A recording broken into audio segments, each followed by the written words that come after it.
April 4th will mark the 50th anniversary of the assassination of Martin Luther King Jr. The night before the assassination, the civil rights leader gave his last speech in support of striking sanitation workers in Memphis, Tennessee. That speech will come alive once again in Boston at a public reading by more than 100 people on City Hall Plaza.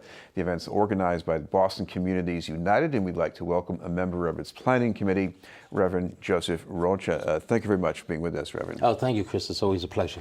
I want to talk about, starting with your own recollections at this time. What do you see?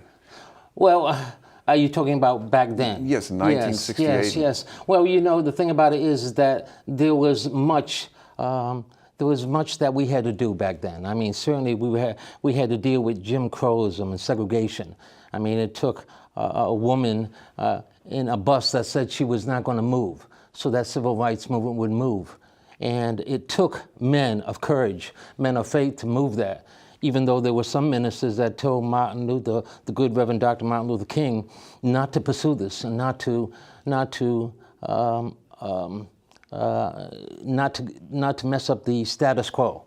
But he knew what was right, and he knew that he had to take this path, you know, and he had to do these struggles, and he had to do this fight, and he had to fight this adversity, and had to come to the powers that be and spoke to them about the need to look at everybody fairly and justly, and look at the iniquities and the injustices and speak to those injustices. Well, if you look at 1968 when this speech was given, Martin Luther King had already been to the mountain. He had his Nobel Prize, Nobel Prize rather. The Civil Rights Act had been signed by President Johnson, and here he is at a sanitation workers strike. It sounds almost like a sideshow, but when you look at his speech, this wasn't just a sideshow for him. Yes, it wasn't just a sideshow. He was talking to the community at large, and he was saying that we need to come together no matter who it is, even if it is sanitary workers in Memphis, to respect the dignity of people, to respect that these people will be judged fairly. And so it was part of that civil rights. It was part of addressing issues, redressing, you know, injustices and iniquities. So he was right along that same path. He spoke to the ministers that then. You remember that the good Reverend Ralph Abernathy and the Reverend Jesse Jackson had been with him all this time. And he said he congratulated, he thanked the ministers that were with him, because he said he used some scripture saying that they should have the spirit of Amos and allow that waters of righteousness to run down there back into a stream. So he was still commanding that attention to deal with whatever injustices there were, no matter, as I said, whether it was sanitary workers, whatever. And that we needed to look at these things and deal with these things and deal with the powers that be so that they could see this and see what was happening. The other thing in that speech that he talked about was, you know, and he went to this whole sort of backwards rewind of eternity here in biblical terms almost. And he was saying that, you know, he couldn't think of any better time to be around doing something than that moment, you know, the present moment. Talk about that. Yes. You know, spiritually, there are times that we face, and in the Bible it talks about the fullness of time, or such a time as this. And it was in the fullness of time that people needed to hear a word, you know, a word that would address some of the problems that they were dealing with, you know, and it had to be men of courage. My father, who was an immigrant, as you might say, you know, he came from the Cape Verde Islands and had no more than a grade school education, but he spoke 7 different languages. And he taught us children, all of his children, 8 children, he taught us to the golden rule, do unto others as you would have them do unto you. And he said that sons and daughters, there are times that you're going to have to speak up and stand for something, otherwise you'll fall for nothing.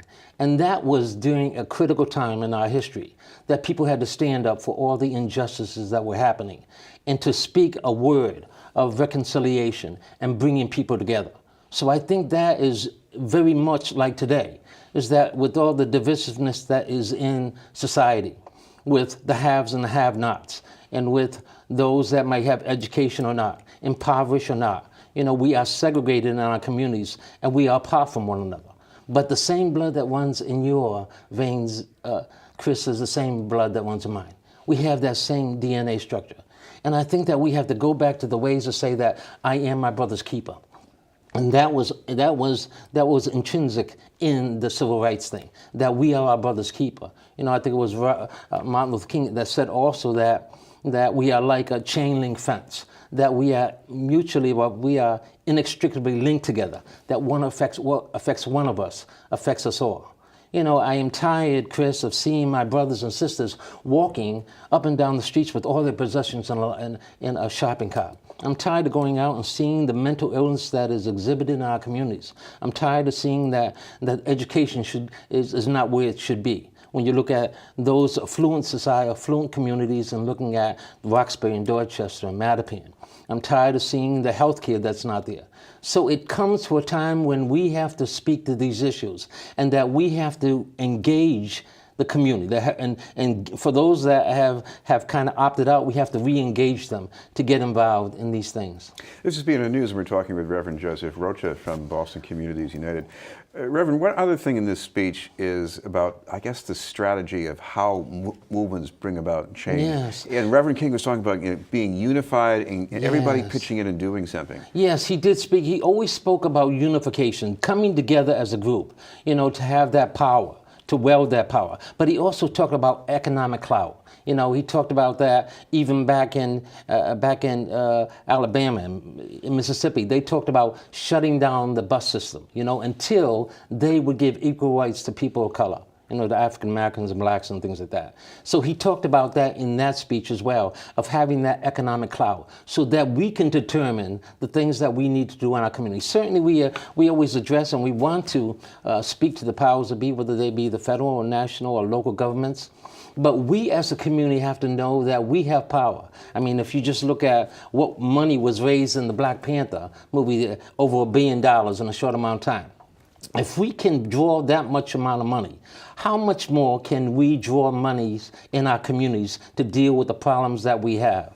So it's not all about one person giving a wonderful speech. And of course, here in Boston, you're going to honor that spirit by having, what, more than 100 people giving the speech? Yes, it's broken up so that there'll be 120 people. And there are notables. There are certainly people from the federal government and the national government and the state and the city. Mayor Martin Walsh and Governor Charlie Baker and Governor Deval Patrick. And then luminaries such as in the health area and the entertainment area. And our senators will be coming and speaking. But there will be also people that have worked in the community activists. We have a 5-year-old child that will be speaking, Anna, the daughter of one of our young folks in BCU, Taylor Solomon. So she will be speaking as well. And I think that what it does, it shows the inclusionary of all peoples coming in this community.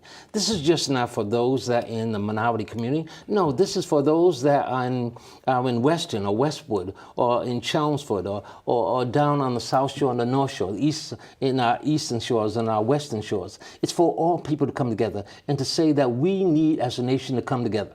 It shouldn't have to take something as catastrophic as 9/11 to draw us together. I mean, there is a statement that we say here in Boston, Boston Strong. Well, Boston Strong has to be Boston Strong for everybody, not just for a select communities. And I believe, and I thank the mayor and his staff for working with us to make sure that this will happen. And for people to catch it, we should make sure that we mention the date and the time. Yes, it's going to be on April 2nd. It's going to be on City Hall Plaza. It's going to be from 4 o'clock to 6 o'clock. We ask people to come there early so that they get to see and get adjusted and things like that. It's going to be a wonderful event. There are going to be song singing. There's going to be the Chittick School that's going to come and sing, and there's going to be other singers. And then it's going to be broken up into like 4 interludes. And there are people that will be talking about what they did. What were they doing? What were they doing during that time? So it'll be a look back at history, but also looking to the destiny and looking forward. Thank you very much for being with us. I thank you, Chris. Reverend Joseph Rocha from Boston Communities United.